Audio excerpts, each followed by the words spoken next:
수술은 불가능합니다. 아드님은 일주일도 버티기 어렵습니다. 그날 제 인생이 끝났다고 생각했습니다. 세계 최고라는 미국 병원에서 들은 말이었습니다. 그리고 일본에서도 똑같은 말을 들었습니다. 그 어떤 병원도, 어떤 의사도 우리 아들을 받아주지 않았습니다. 그런데 단 한 나라, 단 한 곳에서만 이 아이를 환자가 아닌 살릴 수 있는 생명으로 바라봐준 곳이 있었습니다.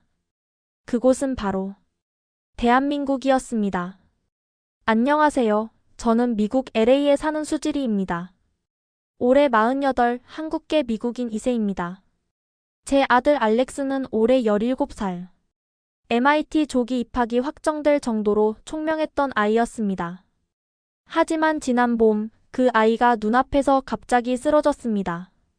심장이 멈춰버렸습니다. 의식은 돌아오지 않았고 미국의 의사들은 말했습니다. 심장 기능 30%.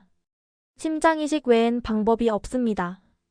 하지만 보험이 적용되지 않아 입원도 어렵습니다. 믿을 수 없었습니다.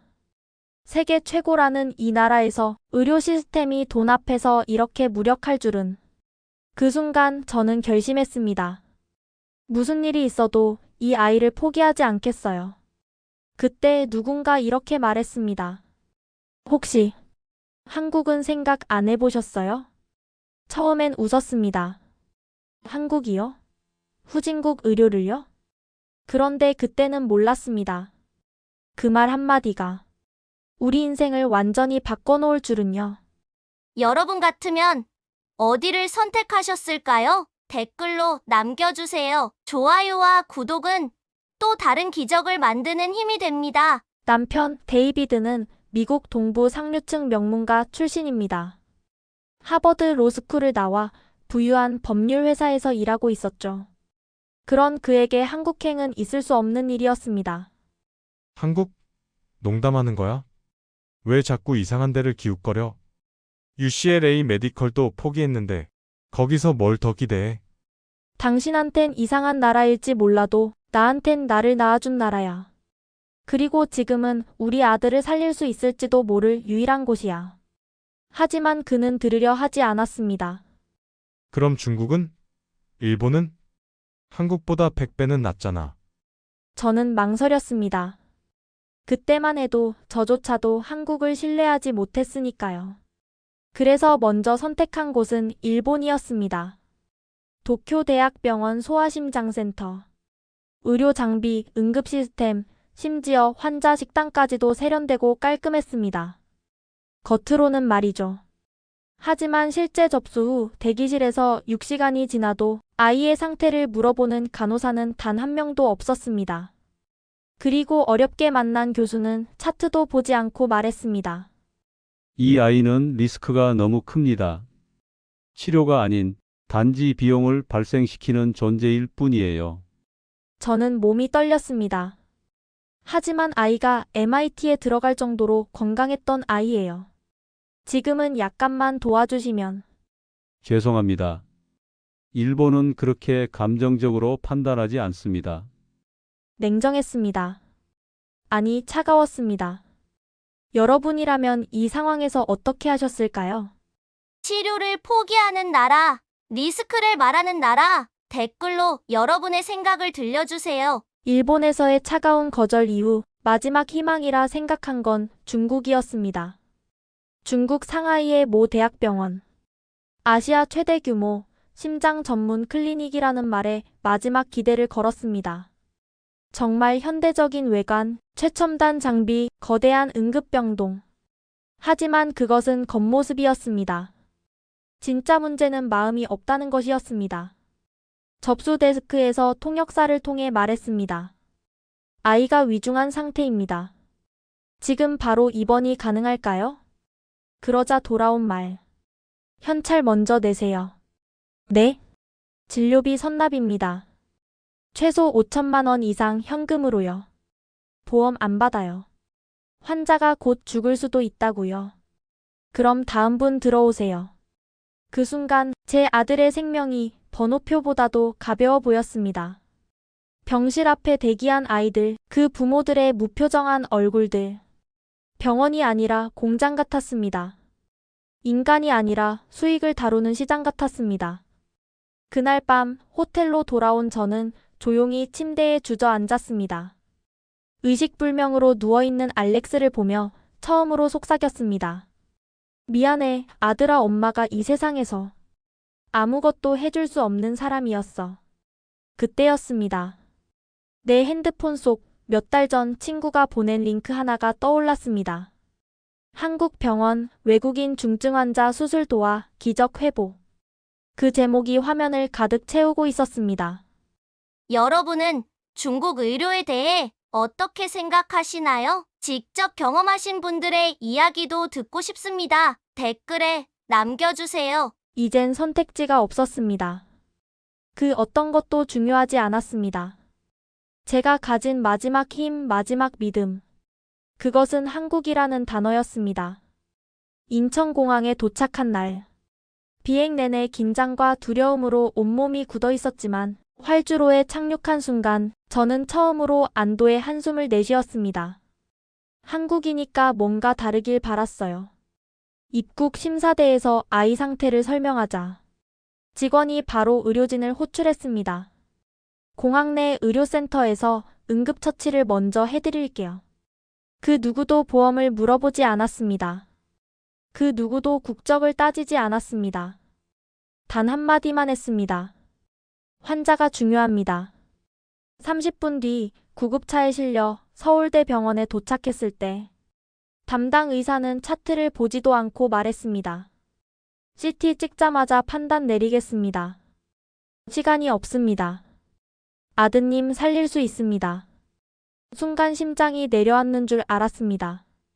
살릴 수 있다는 그 말. 그 말을 들은 게 처음이었거든요.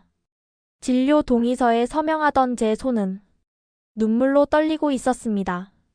정말로 이 아이를 살릴 수 있습니까? 의사는 고개를 끄덕였습니다. 최선을 다하겠습니다. 우리는 가족이니까요.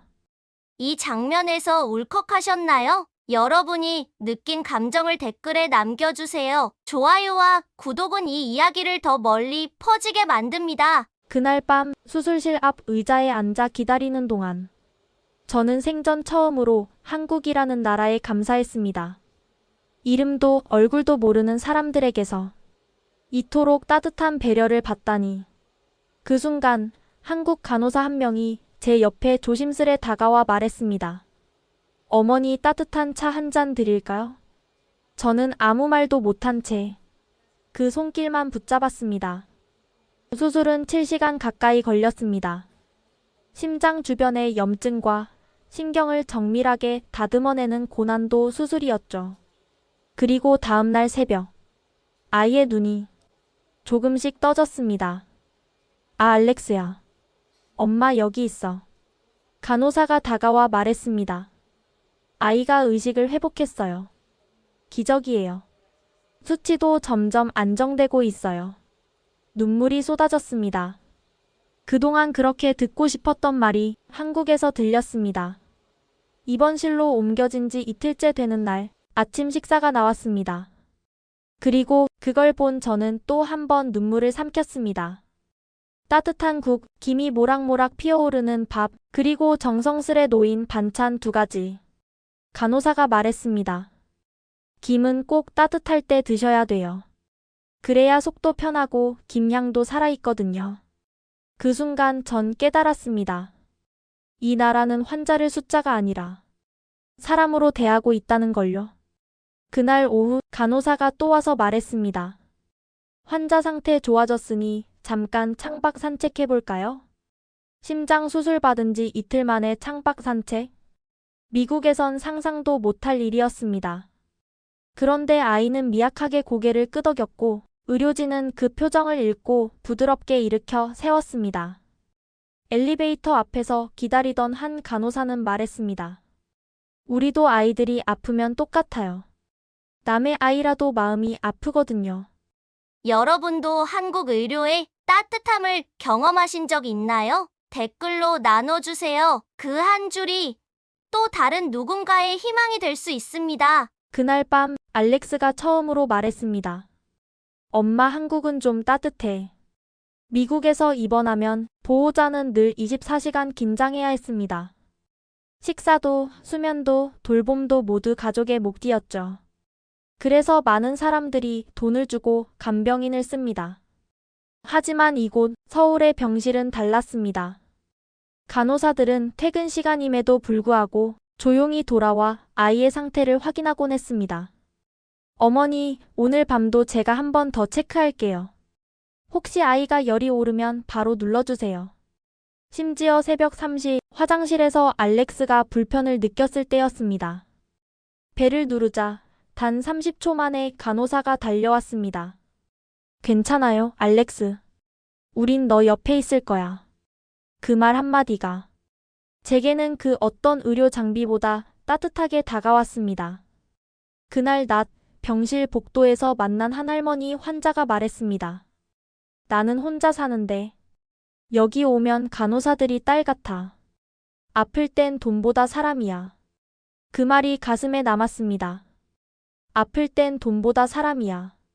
며칠 후 간호사 한 분이 퇴근하며 제 손에 작은 음료수를 쥐어주셨습니다. 어머니 많이 못 주무셨죠? 잠깐이라도 쉬세요.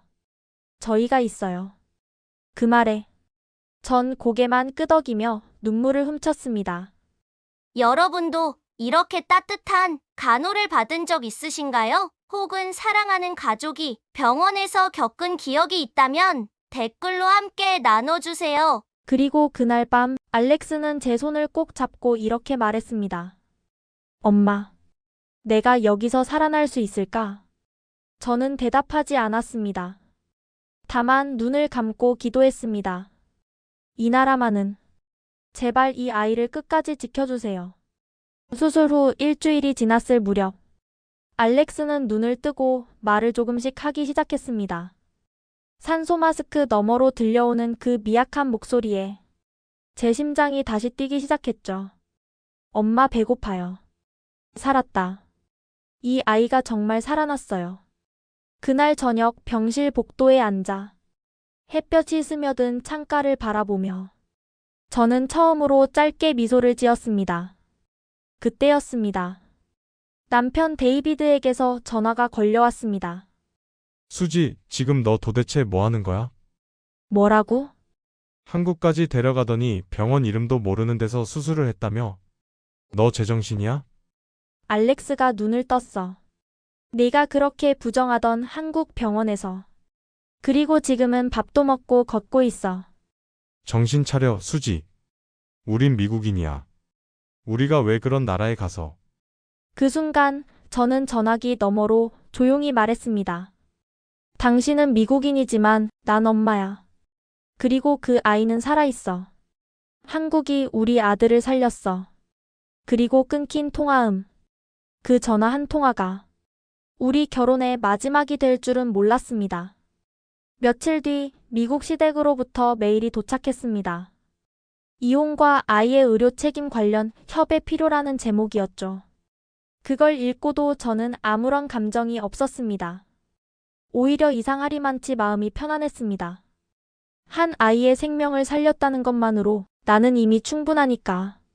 여러분이라면 어떤 선택을 하셨을까요? 남편과의 관계, 시댁과의 충돌, 가족보다 더 소중한 생명 앞에서 어떤 결정을 내리셨을지 댓글로 남겨주세요. 그날 밤 알렉스가 제 손을 붙잡고 속삭였습니다.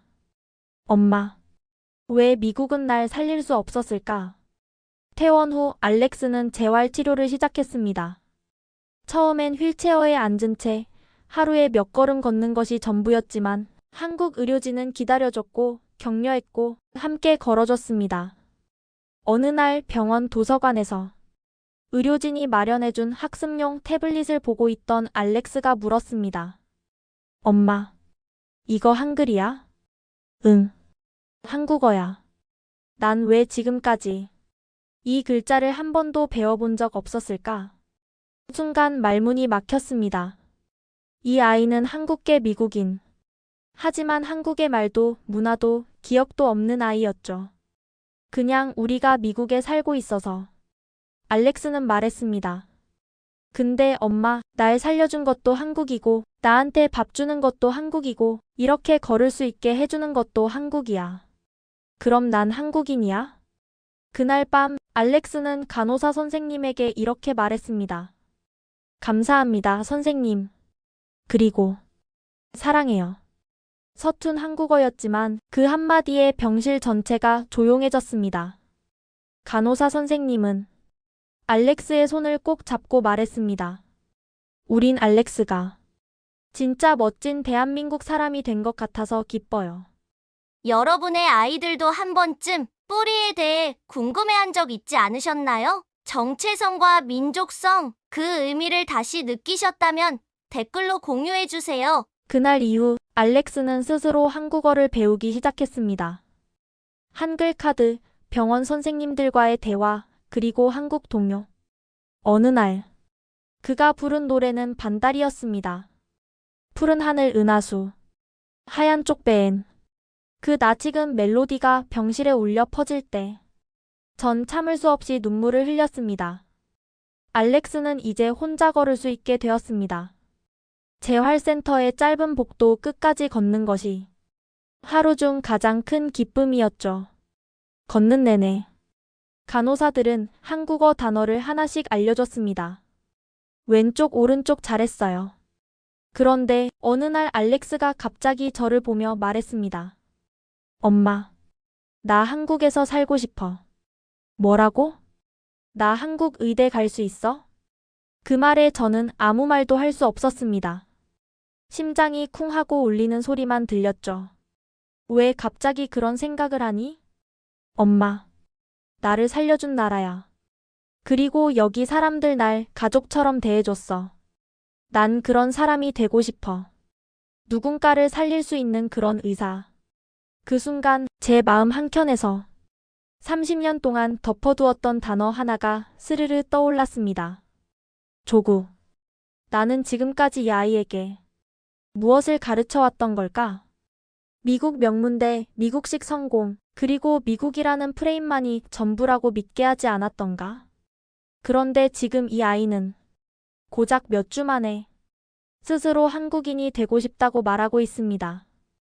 여러분은 언제 마지막으로 내 나라가 자랑스럽다는 감정을 느껴보셨나요? 이 장면이 마음을 울리셨다면 구독과 좋아요, 댓글로 함께 나눠주세요. 그날 밤 알렉스는 한옥이 보이는 병실 창밖을 바라보며 말했습니다. 엄마, 나 여기에 뿌리 내리고 싶어. 한국에서 다시 태어나고 싶어. 저는 아이를 꼭 안아주었습니다. 그래, 알렉스. 엄마도 이제 진짜로 한국인으로 살고 싶어졌어. 알렉스의 회복 소식을 들은 남편 데이비드가 한국으로 오겠다고 했습니다. 한 번은 봐야지. 그 나라가 뭘 어쨌다고. 그는 비즈니스석에 앉아왔고 도착한 날 입버릇처럼 말했습니다. 이게 병원이야? 호텔 로비 같은데. 의사의 설명, 간호사의 배려, 병동의 청결함까지 다 보고도 그는 아무 말 없이 고개만 끄덕였습니다. 저녁이 되어 병실 문을 닫자 그는 조용히 말했습니다. 그래. 인정할게. 이 정도일 줄은 몰랐어. 그러나 그 다음 말이 문제였습니다. 이젠 집에 가자. 이 아이도 회복됐고 이런 나라에서 더 오래 있을 이유는 없잖아. 그 순간 저는 확신했습니다. 아니, 우린 여기 한국에 남을 거야. 그의 눈이 휘둥그레졌습니다. 농담이지? 이혼이라도 하자는 거야? 그래. 그게 필요하다면 그렇게 하자. 넌 지금 하버드 출신 변호사의 아내 자리를 버리겠다는 거야? 당신이 그 자리를 지켜준 적 있었어? 내가 원했던 건 명문가 아내가 아니라 우리 아들이 숨 쉴 수 있는 사람 사는 곳이었어. 그는 아무 말도 하지 않았습니다. 그리고 떠났습니다. 그날 이후 알렉스와 저는 함께 한국 체류 연장 신청을 냈습니다. 여러분이라면 어떤 선택을 하셨을까요? 안정된 삶, 부유한 배경, 그 모든 걸 버리고 아이의 생명을 선택한 이 엄마의 결정을 어떻게 보시나요?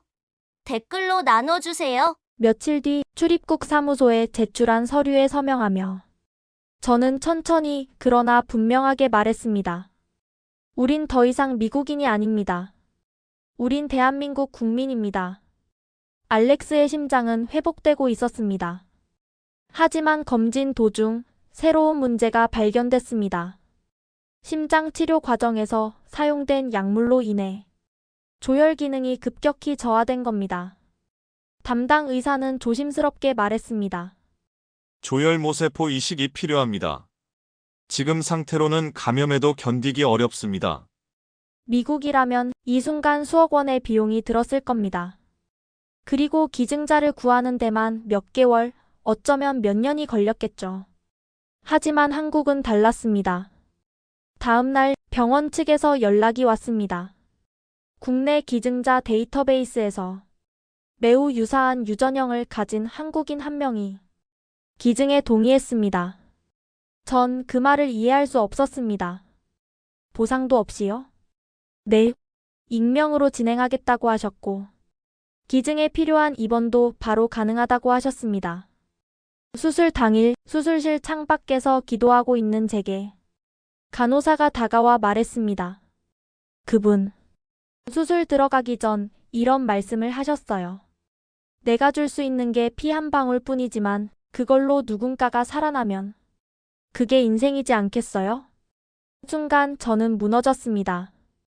세상은 여전히 냉정하고 돈 없인 살 수 없다고 믿어왔던 제게 이 낯선 나라, 이 낯선 사람들이 보여준 건 사람이었습니다. 여러분은 어떻게 생각하시나요? 익명의 기증자가 아이의 생명을 살린 이 이야기가 여러분의 마음을 울렸다면 댓글과 좋아요, 구독으로 따뜻한 마음을 함께 전해주세요. 이식은 성공적으로 끝났고 며칠 뒤 알렉스는 다시 걸었고 다시 밥을 먹었고 다시 웃었습니다. 그 아이의 웃음은 제 인생이 처음으로 이 나라에 뿌리 내릴 수 있다는 확신을 주는 순간이었습니다. 알렉스의 조혈모세포 이식은 성공적이었습니다. 그 후 3개월간의 면역 억제 치료가 이어졌고 아이의 건강은 기적처럼 안정되어 갔습니다. 그러던 어느 날 병원 측에서 한 통의 연락이 왔습니다. 기증자 분께서 환자 얼굴을 한번 보고 싶다고 하셨습니다. 물론 본인의 실명은 공개하지 않겠다고요. 저는 당연히 괜찮다고 말했습니다. 그분이 아니었다면 우리 아이는 지금 이 세상에 없었을 테니까요. 약속된 날 병원 옥상 정원에 조용히 앉아있는 한 여성이 보였습니다. 수수한 옷차림, 조심스러운 눈빛. 알렉스가 천천히 다가가더니 그녀 앞에 멈춰 섰습니다. 그리고 아줌마, 혹시 이 손 기억하세요? 그녀는 조용히 고개를 끄덕이며 아이의 손을 꼭 잡았습니다. 네, 그 손. 살리고 싶었어요. 그녀는 경기도 안산에서 작은 분식집을 운영하는 평범한 주부였습니다. 기증자 등록을 한 건 그저 몇 년 전 TV에서 본 다큐멘터리 때문이었다고 했죠. 혹시라도 내가 누군가의 마지막 희망이 될 수 있다면 그걸로 내 인생도 의미 있지 않을까 싶었어요. 여러분이라면 누군가에게 이런 헌신을 할 수 있으셨을까요? 이분의 따뜻한 마음이 감동이 되셨다면 댓글로 응원과 감사의 마음을 전해주세요. 좋아요와 구독은 이 이야기를 더 많은 사람에게 전하는 힘이 됩니다. 그날 저녁 알렉스는 저에게 조용히 말했습니다. 엄마, 그분은 가족보다 더 따뜻했어. 난 나중에 꼭 그분처럼 되고 싶어. 그날 이후 알렉스는 매일 한글 일기를 썼고 한국어 뉴스도 읽기 시작했으며 서울대학교 의과대학 외국인 특별 전형에 지원서를 냈습니다.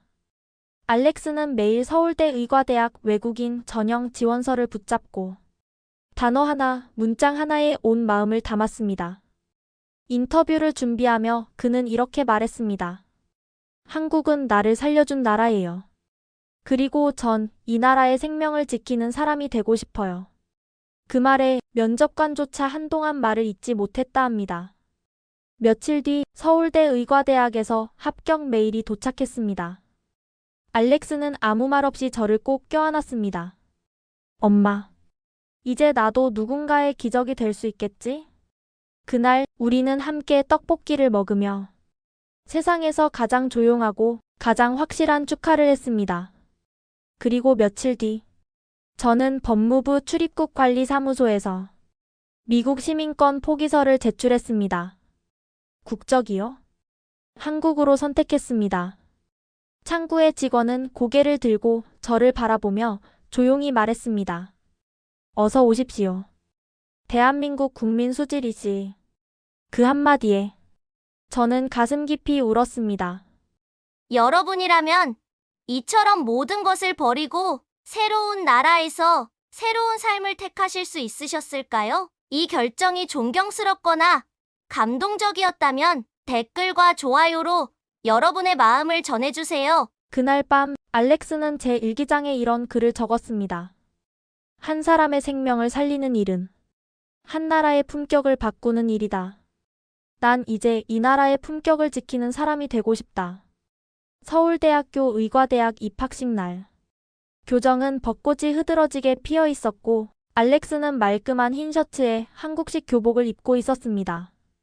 수많은 신입생들 사이에서도 그는 유독 반짝였습니다. 왜냐하면 그의 두 눈엔 살아있다는 것에 대한 감사가 가득 담겨 있었으니까요. 입학식이 끝난 뒤 누군가 다가와 조용히 말을 걸었습니다. 혹시 알렉스 군? 고개를 돌리자 그곳엔 익숙한 미소가 있었습니다. 바로 기증자 분의 딸이었습니다. 엄마는 오늘도 가게에 계세요. 당신 합격 소식 듣고 정말 기뻐하셨어요. 꼭 전해달라셨어요. 앞으로 내가 누군가의 생명을 지키는 의사가 되면 그때 가서야 진짜 인사를 받겠다고요. 알렉스는 조용히 고개 숙여 인사했습니다. 꼭 그렇게 하겠습니다. 며칠 뒤 수지는 한국어 교실에서 다문화 가정 아이들에게 책을 읽어주는 자원봉사를 시작했습니다. 그녀는 웃으며 말했습니다. 여기선 누구나 두 번째 인생을 시작할 수 있어요. 여러분도 제2의 인생을 시작하신 적 있나요? 혹은 한국에서 새롭게 뿌리 내린 경험이 있으셨다면 댓글로 함께 나눠주세요. 여러분의 이야기가 또 다른 사람의 용기가 됩니다. 이제야 알 것 같았습니다. 한국은 단지 출신지가 아니라 마음이 쉬어가는 고향이라는 것을 1년 전만 해도 우린 미국 상류층의 삶을 살고 있었습니다. 하지만 그 삶은 우리 아이가 쓰러지는 순간 너무도 허무하게 무너졌습니다. 그때 세상이 등을 돌렸고 의료는 숫자로만 우리를 판단했지만 단 한 나라만은 우리를 사람으로 그리고 가족으로 맞아주었습니다. 그 나라는 우리에게 묻지 않았습니다. 돈도 신분도 국적도. 단지 한 가지. 어머니, 아이를 살리고 싶으세요? 우린 그 물음에 네라고 답했고 그 나라는 아무런 조건 없이 우리 아이의 손을 붙잡아 주었습니다. 그 이후로 우리의 삶은 완전히 바뀌었습니다.